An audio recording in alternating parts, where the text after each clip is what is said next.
Le Seigneur soit avec vous. Évangile de Jésus-Christ selon saint Luc.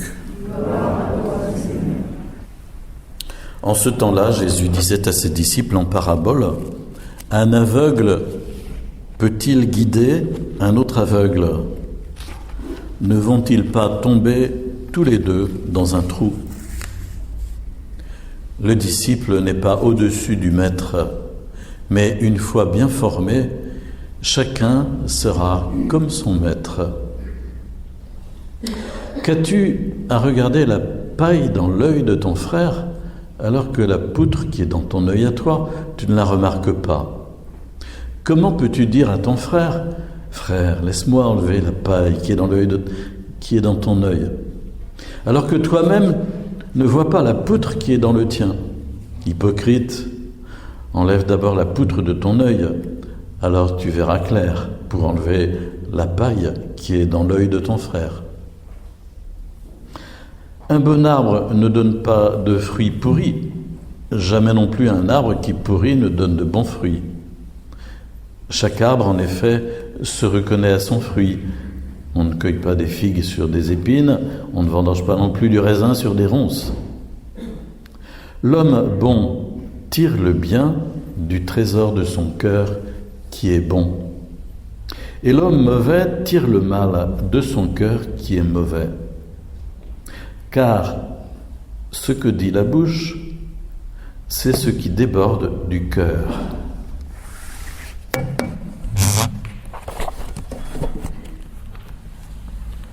Acclamons la parole de Dieu.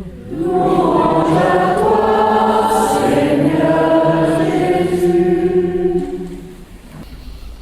On se croirait déjà entré en carême. Ça va pas tarder, c'est pour mercredi, mais Jésus, à travers ses paroles, nous asticote pour nous dire dis donc, as-tu vu l'intérieur de ton cœur?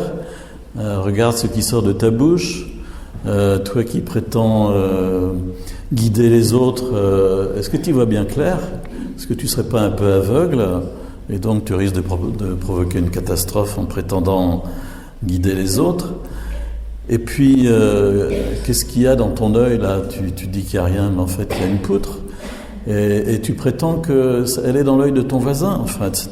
Vous voyez, on pourrait ainsi broder sur la question du rapport entre l'œil, la bouche et puis le cœur. Et Jésus fait comprendre que c'est le cœur qu'il faut purifier, parce que c'est d'abord du cœur que peuvent jaillir les belles paroles et aussi les paroles mauvaises. Autrefois, dans les confessions, les enfants disaient « j'ai dit des gros mots ». Mais en fait, il est vrai que s'habituer à avoir des paroles grossières, c'est quelque part laisser parler son cœur. Et au contraire, être libéré de cette possibilité de dire des paroles grossières, c'est aussi avoir un cœur plus pur, ça c'est sûr, ça se vérifie dans le cas d'une conversion profonde.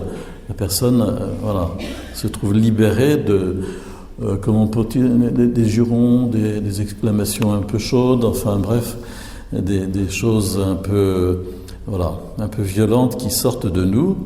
Et le Seigneur nous fait comprendre que c'est dedans. Et puis il emploie des images comme ça en disant, la qualité du fruit, elle est dans l'arbre.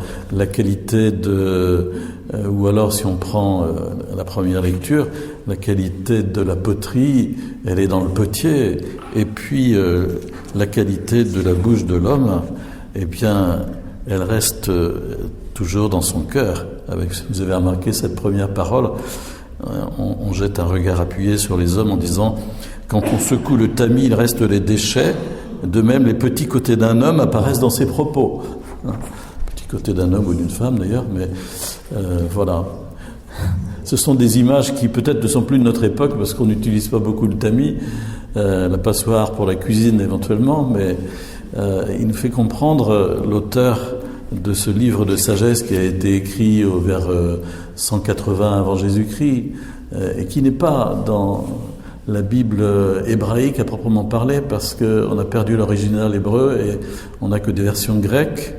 Et il a été considéré pour les Juifs comme non canonique, mais pourtant il est rentré dans la Bible chrétienne à travers les communautés grecques. Il l'avait adopté.